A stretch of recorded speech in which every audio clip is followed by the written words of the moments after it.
Very important here. The recording cut off. Now it's only about maybe almost halfway through or so. So I don't want to redo that.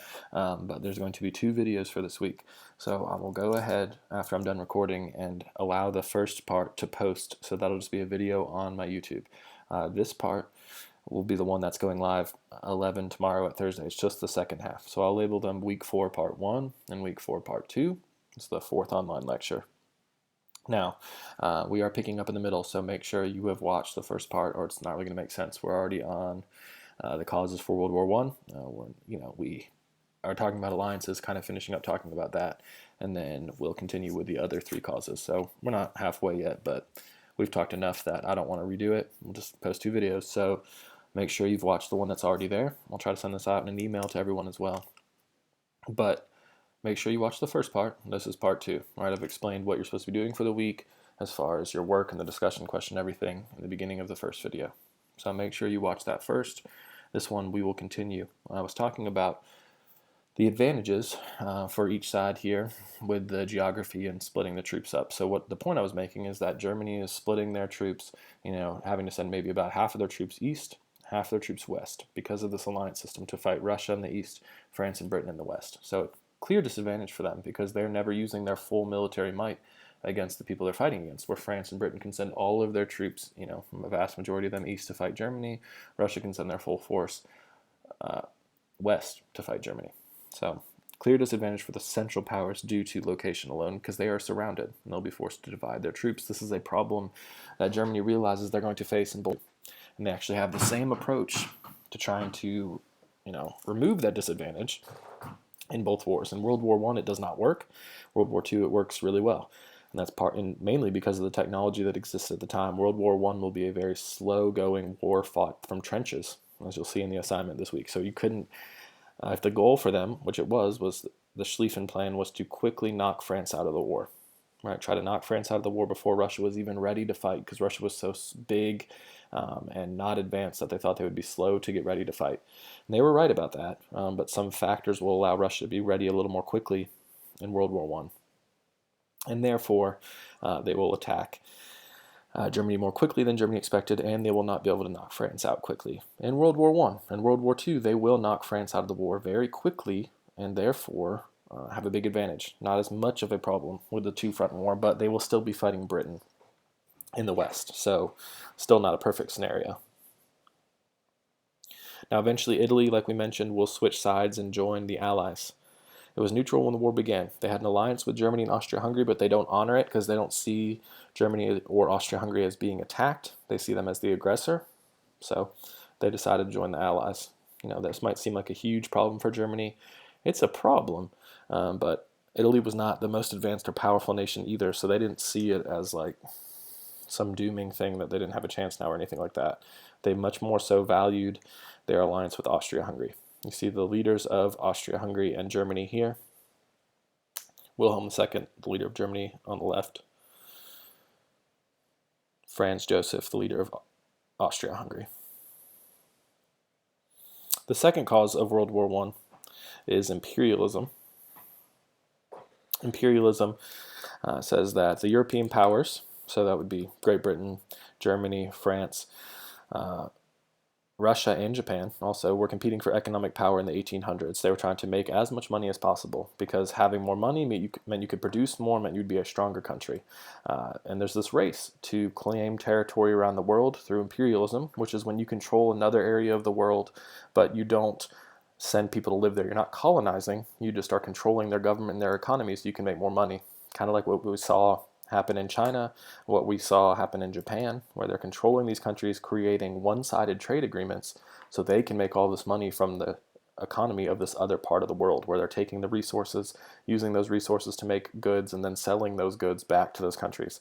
All right, so one-sided agreements that were just for the benefit of the country doing it, maybe Britain, France, the US, Germany, but not for the advantage of either Asia or Africa.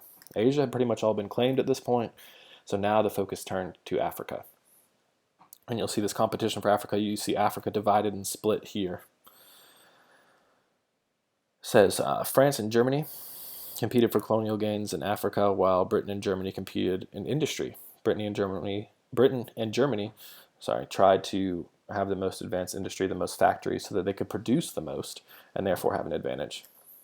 If they're producing more weapons, if they have more factories, they're going to have an advantage in the war. So imperialism is this competition that's creating tension, because there's this fear like, look, if Britain is claiming all this territory in Africa and you're Germany, you better start doing the same thing, because if you fall too far behind, you're going to be at a huge disadvantage. So it becomes a race, and therefore it's causing more tension, right? Because of their mutual competition with Germany, Britain and France will form close ties with each other. They become allies because of the fear of Germany and the competition with Germany, like we mentioned before. The third cause here is militarism, right? And it's a competition just like imperialism is. Instead of trying to make more money and control other parts of the world, militarism is about a competition in building the best military equipment. Again, imagine if you're France and you know that Germany is building brand new machine guns and tanks and artillery and poisonous gas. You can't just sit there and wait. You better start developing your own tanks and machine guns and poisonous gas things to try to keep up. Because if you fall too far behind, you become an easy target, and almost like you're asking to be attacked at that point. So during the 1800s, militarism had increased around the world, making nations eager to use military force. Now the machine gun, which you see pictured here, the machine guns they had at the time, kind of big, and they require usually some kind of stand to fire from, but they were so much more advanced than the things they had before, right? And it really changes warfare forever, because you have some nations who had not industrialized who will show up to World War I on horseback, expecting to fight wars like they had previously. And those nations are going to realize very quickly that horses are not very effective at charging at an enemy who's firing at you with a machine gun. All right, so it really changes war forever. Both sides become incredibly afraid of the effectiveness of the machine gun, and that's why they start digging trenches, right, and sitting in trenches as they try to defend themselves and protect themselves from the fire of the machine gun. Like I mentioned, the machine gun is incredibly effective in World War I. Actually, 90% of the people who are killed by a bullet during World War I were shot by a machine gun. So you think about it, there's a lot more rifles being used. Most troops are not firing machine guns. They had as many as they could produce, and there was a lot. But most people are using rifles to fire at the enemy, and that only accounts for 10% of the people killed by bullets. 90% of them were shot by a machine gun. The technology is advanced, it's very effective, and you have a lot of nations who show up trying to fight like they always had fought, like they'd been trained before. So you have these tightly packed squadrons of troops who are marching towards the enemy. I mean, that's just fodder for machine guns, right? You have British soldiers who were firing the machine guns. They have these accounts of how they just had to fire into the crowd of people, right? And then there would be hundreds of people dead, just like that. They didn't have to aim. Didn't really matter. You're just firing into this large crowd. You're going to kill hundreds of people. Obviously, nations adapt and they start fighting from trenches and spreading out. But early in the war, devastating effects. Here you see the soldier on the left holding an artillery shell, which was basically like the advancement of cannons. Rather than shooting a cannonball, at an enemy that you could see, artillery, they're aiming it up into the air, shooting on an arc, right? And they're using mathematic formula to try to determine where that artillery is going to land. How fast is it going to fire out of the cannon, what degree is the angle you're shooting it at, and then determining where it will land. And early in the war, they're shooting these a couple hundred yards, maybe a couple miles at their enemy. Which, you think about it, if you're being shot by artillery from a few miles away, there's not much you can do. You can't try to avoid it. You just are sitting in your trench hoping it doesn't hit you. And then this advances so much during the 4 years of the war, the technology gets so much better that by the end of the war, you'll have Germany shelling, shooting artillery at Paris from 70 miles away. 70 miles away they're shooting, right? And you think about like Douglas County High School from Atlanta, that's not even close. That's more like, I think, 30 miles away. So more than double that distance they're shooting artillery shells from. Again, nothing you can do about it. And this is devastating effect. You might think it's just a shell. It's not like a huge explosion, but the impact of it creates craters in the ground, right? It's going to kind of look like the surface of the moon after, wipes out entire wooded areas of trees, and buildings and towns are leveled. You can see before and after pictures of, artillery fire from World War I, where there's like this full town with churches and homes and everything, and then after there's nothing left, right? Because they're shooting so many artillery shells. There's incredible pictures also of an artillery unit, right, and all of these empty shells that they fired just that day alone, like creating mountains of empty shells behind them, because they're firing them constantly, one shell after another all day. You also see the ships here. The battleships that England was using, this is where they were thought to have an advantage. They're putting artillery cannons on the ships, and then you can fire off the coast, 70 miles away on any part of Europe pretty much, using these artillery shells. And the ships were a huge advantage, they thought, but we'll actually see not as much as they expected. Here's the artillery now, that they can move around and fire very quickly. On land, they were not as mobile. It's difficult to move these huge cannons around, so they usually had an artillery station where they fired from and it didn't move much. Some of them they built on trains so that they could move them around like that. But the boat was perfect, right? Move around very easily. Then you have German U-boats, which is why England did not end up having the advantage at sea they expected to have. These are submarines that the Germans developed, and they're obviously submarines, so it goes underwater, and they can shoot torpedoes at British shipping and battleships as well to really kind of cripple the Allies and their effort at sea. Again, of the Allied ships that are destroyed in World War I, 88% of the Allied ships that are destroyed in World War I were destroyed by submarines, U-boats. Incredibly effective. If you've ever seen on movies now, like how do they find out where a submarine is, you might see like the green circles in that line going around, and it beeps, right? It's a form of radar. It's called sonar to find the submarines underwater. That technology did not exist during World War I. So they had no way of knowing where the submarines were, and that's part of why they were so effective. How did they deal with them? Well, they would just drop depth charges underwater, and just let them explode, in hopes that if there were submarines around, they would clear them out. But they had no real answer, right? This is invested in the technology. They're not going to have anywhere near the amount of submarines and the ability to do that Germany has. So they already had the advantage on land, and now they kind of get the advantage at sea as well. Machine gun we already talked about. You just see a machine gun unit here. And then the fourth cause is nationalism, right? Nationalism, pride in your country. Tuesday and Wednesday this week about nationalism, so we should have a little bit more understanding on what that is. It says aggressive nationalism was the source of tension throughout Europe. Nationalism in general is not necessarily bad. It's just when it becomes aggressive and over the top that it can become dangerous.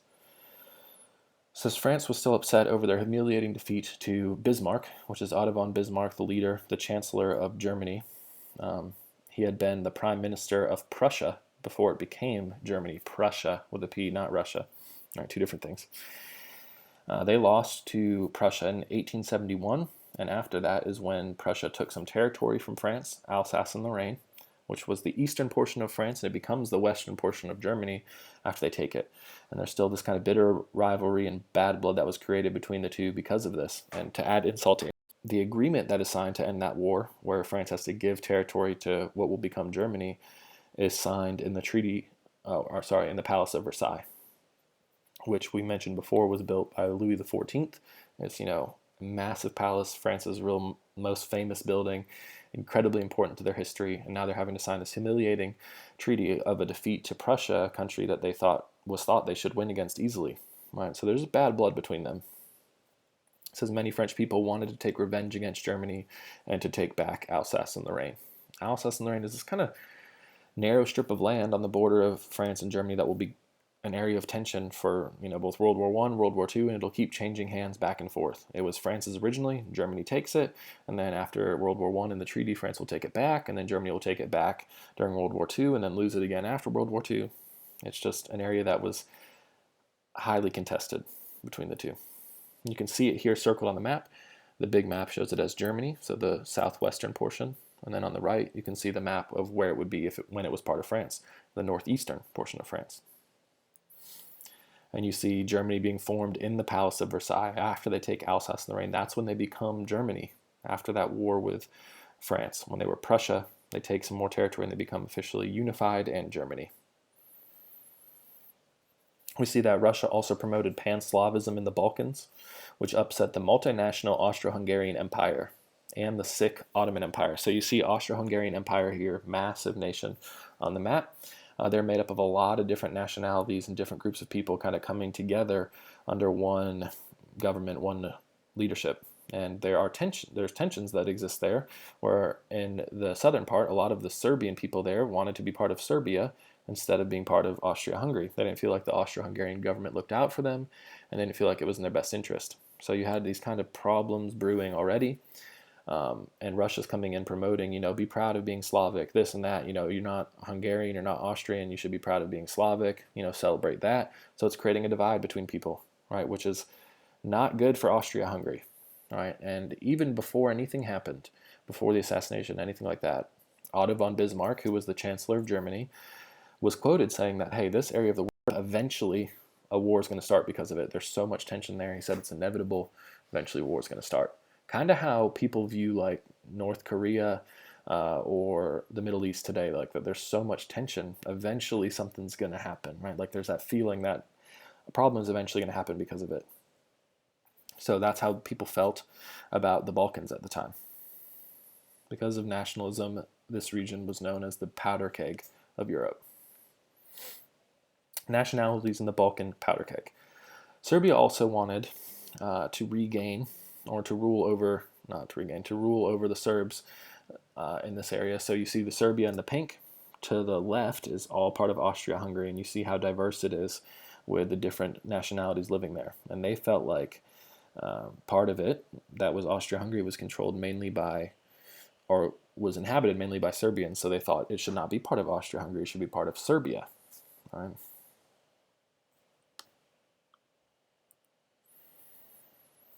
And this tension, we'll see in just a second, will be the main reason for the assassination. Right. So here's the question. Like I said, kind of, we're not done completely, but throwing it out here after we've covered those topics, we're still going to talk about the assassination before we finish up today. But your discussion question says, of the 4 main causes of World War I, which factor contributed most to the outbreak of World War I? Explain why it contributed the most, and explain how the other factors were not as impactful. All right, so you have to choose from those 4 causes that we've gone over both in video part 1 and video part 2, which is this one. This is part 2. Remember, there's also a part 1 where I talked about alliances.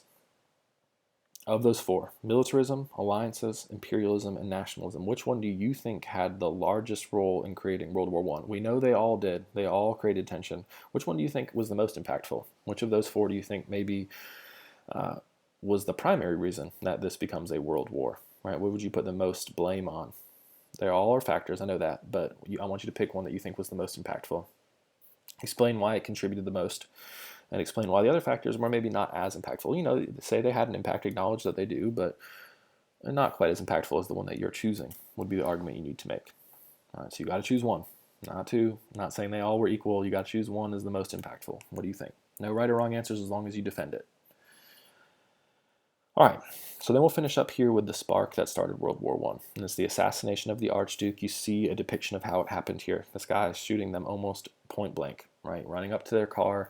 You see crowds of people along the streets when it happened because it was basically like a parade, and the assassination takes place. So, like it had been predicted due to nationalism and tensions from it, not surprisingly, World War I began in Bosnia. What you should see outlined in red here on the map. It is outlined in red because it's not a nation, it's part of Austria-Hungary. It's the southern portion of Austria-Hungary, which was the heart of the keg.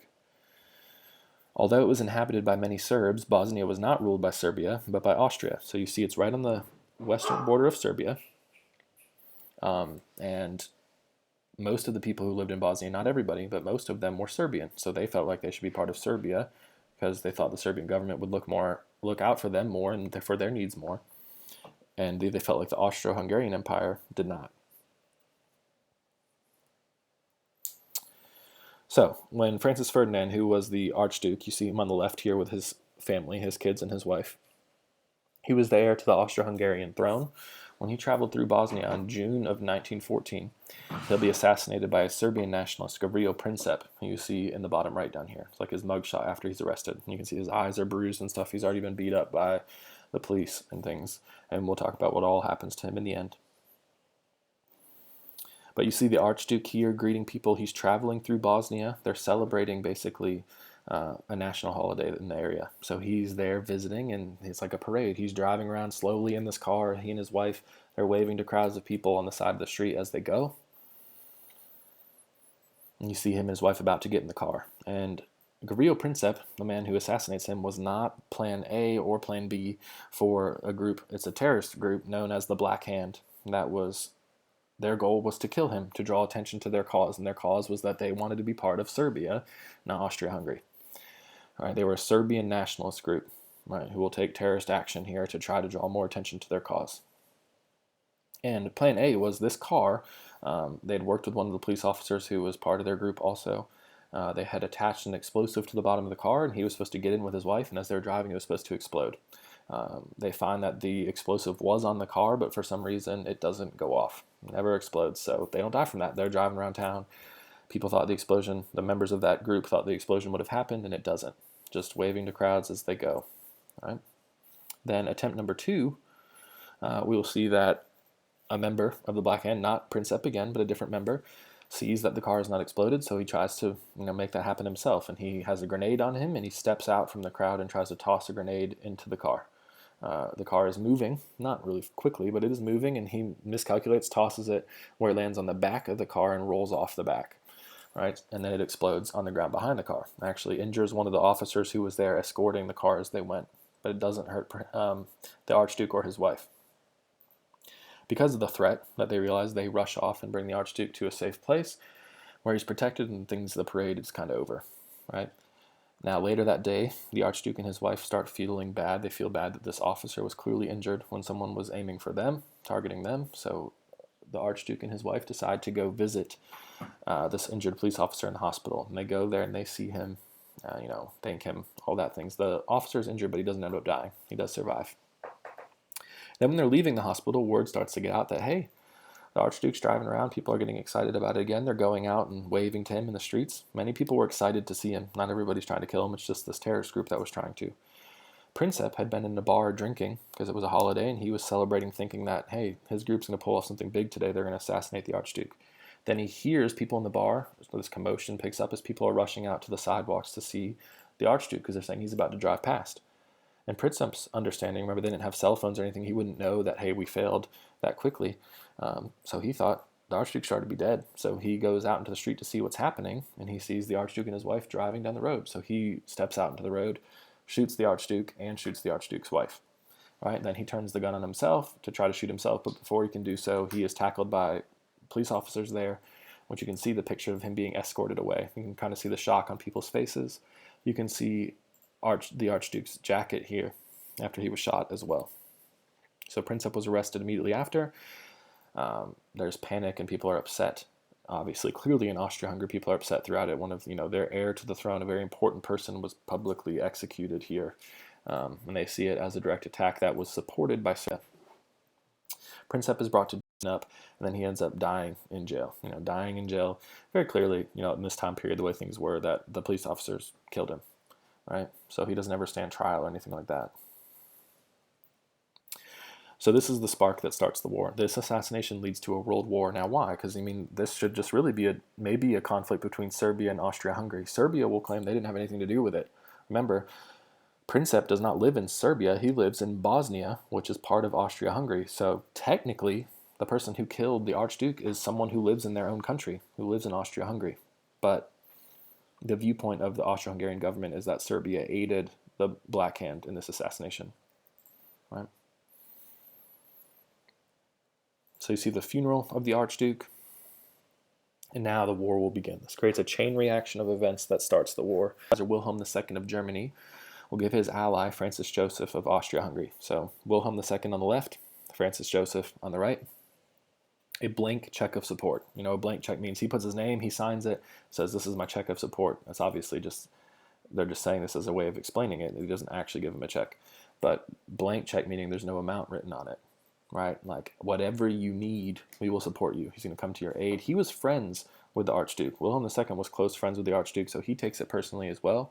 And his closest ally, he feels like there was an assassination, something needs to be done about it.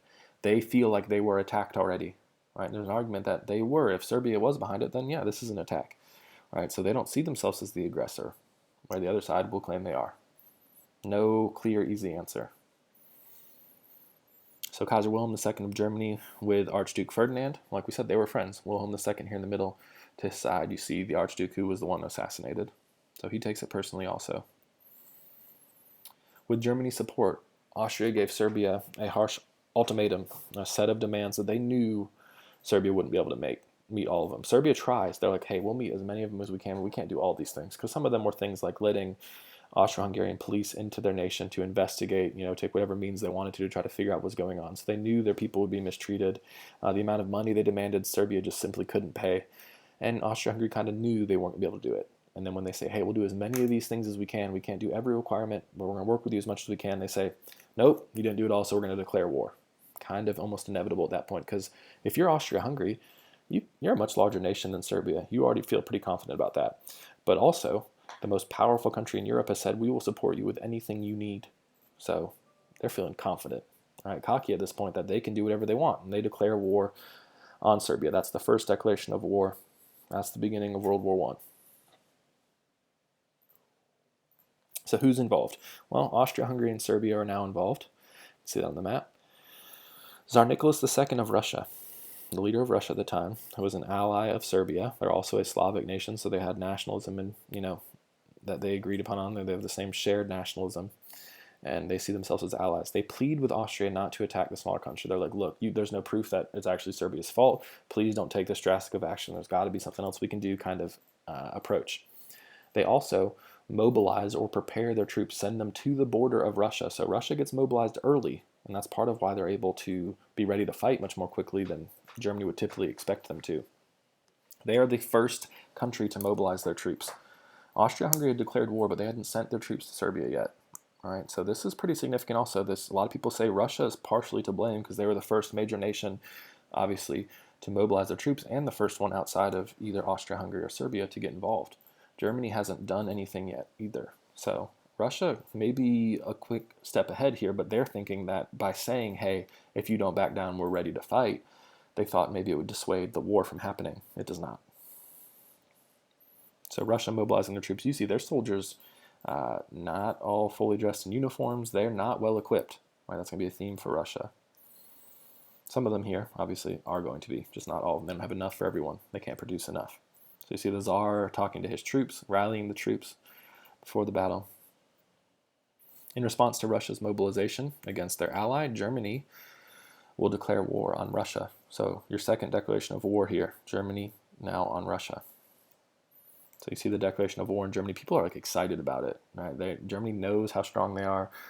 They want to test it out. They want to be able to show their strength and demonstrate it. So the Kaiser and his troops rallying them just like we saw Tsar Nicholas rallying his troops. And German troops going off to war. You see soldiers happy, excited, celebrating. We don't think of war like that anymore. And that's going to change during World War I. Before this, wars were, they were dangerous. People died, but the numbers of casualties were never really that high in war. People used to go and watch battles take place as like a picnic just 100 yards off to the side. Weaponry has changed a lot, though. Much more deadly, much higher percentage of people are going to die now. Way more casualties than ever before. And the attitude towards war will change. But going into the war, they thought it's exciting. You're young guys being given a gun and a uniform, and you get to go see other parts of the world. People were excited to do it. That will change.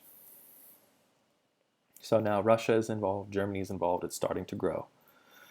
Germany figures, hey, France is a close ally of Russia. They're going to declare war on us the second we start with Russia. And remember, their plan was to take France out first. So they figure that's what we're going to do. They're sticking to their plan. So they go ahead and declare war on France also. Definitely an aggressive moment from Germany because France wasn't really involved at all at this point. But now they are, because Germany says, hey, we're fighting with your ally. We figure you're going to come to their aid anyway, so we're going to go ahead and declare war on France so we can attack France first. So now France is in, whether they like it or not. Germans will be sent by train to the war front, so to move them around quickly. The railroads and trains obviously very important. France had built a huge barrier of defenses called the Maginot Line on their border with Germany to try to stop an invasion because they knew Germany was a threat. So rather than going through the Maginot Line and risking all of that and how difficult it would be to attack through there, Germany decides, well, let's just go further north.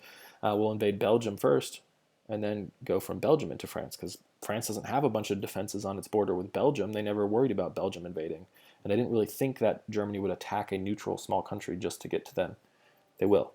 All right, so to get to Paris quickly, German troops will invade the neutral country of Belgium. You see it depicted here as like this adult picking on a little kid because Belgium pretty weak in comparison. They don't have much of a military. They can't really defend themselves. But their protection was guaranteed by Great Britain.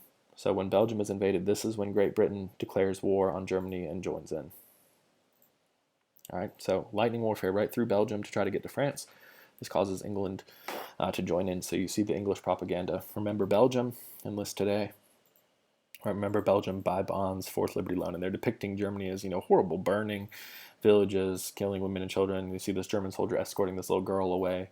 They're trying to depict them as the bad guy, like any propaganda would. German propaganda will show the English and the French and the Russians as the bad guy, right? Vice versa. Hold on, I'm coming. You got the English bulldog in the background coming to help the French bulldog and whatever little dog that is to represent Belgium, right? And you see the German soldier trying to take a bite out of the world, like an aggressive, action to take a chunk out of the world. So Belgium's involved, not for long. I mean, they're not going to be fighting for very long. Germany will move through Belgium very quickly, but they're in the war whether they like it or not. Britain is getting involved. It just continues to grow from there, right? Eventually, obviously, the United States, Japan, so many other countries will join in a little bit later. So you see this very famous political cartoon depicting how this all happened. You got Serbia in the front. If you touch me, I'll. And then you got Austria attacking them. If you make a move, I'll. And then you got Russia coming to attack Austria. If you hit that little feller, I'll, like saying, hey, if you hit Serbia, I'm going to get involved. Then you got Germany coming in. If you strike my friend, I'll do this. And then France behind them, and then England behind them. Right? Everybody getting involved. And we also see that the Ottoman Empire, the Ottoman Turks, will join the Central Powers. So they joined with Austria, Hungary, and Germany because they were trying to fight against Pan-Slavism. So they didn't like Russia, they didn't like Serbia, so they're joining to fight against that. Italy will join the Allies because they wanted to take land from Austria-Hungary that they thought should be part of Italy. That's their main motivation, right? So they actually end up switching sides and joining the Allies. You see this blood pact, Christian blood being, the agreement here, and you have this Islamic nation forming an alliance with a Christian nation, which had never really been heard of, never really been seen before, not in Europe. So it says the meeting, God separates us, but blood unites us, right? So the Ottoman Empire is involved. Italy's involved. Like we mentioned, Japan will join the Allies and use the war as an excuse to seize German outposts in China and some islands in the Pacific. So they are joining as an ally, but they really are just fighting in the Pacific and Asia as they try to claim territory. Right? This is kind of like a preview, a precursor, a hint towards the attitude that Japan will have in World War II, which is really just focused on them building an empire. They've industrialized very quickly. Remember, at this point, they're actually a very advanced, powerful nation already by World War I. And then eventually the U.S. joins, the main reason being the sinking of the Lusitania, which was a British passenger ship. Not a warship, not moving supplies, supposedly. And there were some Americans on the ship, so some Americans were killed in it, and eventually Americans are outraged and want to join the war because of this. German submarines attacked the Lusitania, and they argued they did it because they believed the Allies were hiding war supplies on the lower levels of the Lusitania. And if that's true, who's really at fault? Well, you could argue the English and the Allies are, because they're putting the lives of those people at risk by trying to secretly send supplies for the war on the ship, which later it was discovered that is what happened. But either way, we didn't know that at the time. It was denied at the time. This is the major reason why the U.S. joins the war. And that's not till 1917, 3 years after the war started. So we come in late, but we are a major factor in why the Allies end up winning. It definitely turns the tide because such a large, powerful country like the United States joins in on the side of the Allies to really kind of tip the scales against Germany. Okay, see the New York Times article from this time period. The Lusitania is sunk by a submarine, probably 1,260 dead. It was twice torpedoed off the Irish coast, sinks in 15 minutes. All right, so just a full map of Europe here with the sides they're fighting for. The blue being the Allies, the red being the Central Powers, and the yellow being neutral countries. Kind of amazing that Switzerland is able to remain neutral right in the middle of all the chaos. And the only reason they're able to do that is because they have the Swiss Alps kind of encircling them and protecting them, so it wasn't really worth anyone's time to invade Switzerland yet at this point. So a recap of how it happens. All right, you have all these events that lead to the start of the war. Not really clear who's to. You got an argument for Germany, you got an argument for Russia, France, Britain, Austria-Hungary, Serbia could be included. There's blame to be spread around. Now you might say Germany's the biggest to blame, or Russia's the biggest to blame, or Serbia's the biggest to blame. Either way, it's spread around clearly, right? It's not one nation's fault. So that's why the Treaty of Versailles that we'll talk about next week, which puts pretty much all of the blame on Germany and Austria-Hungary, was probably not completely fair. Now they're partially to blame. They're not innocent, but nobody really was. All right, so that's kind of what we'll see. Again, reminder, There are two parts to this video. This is part 2. This is the one that went live at 11, but there is another part to the video that I will have already posted. So make sure you watch that so you understand alliances. You have the discussion question within this video. It was earlier in this part 2. Make sure you're doing that for this week. That is a quiz grade just like the last several weeks has been. All right. Thanks to those of you who joined live. If you're watching it later, remember, make sure you watch part 1 and 2.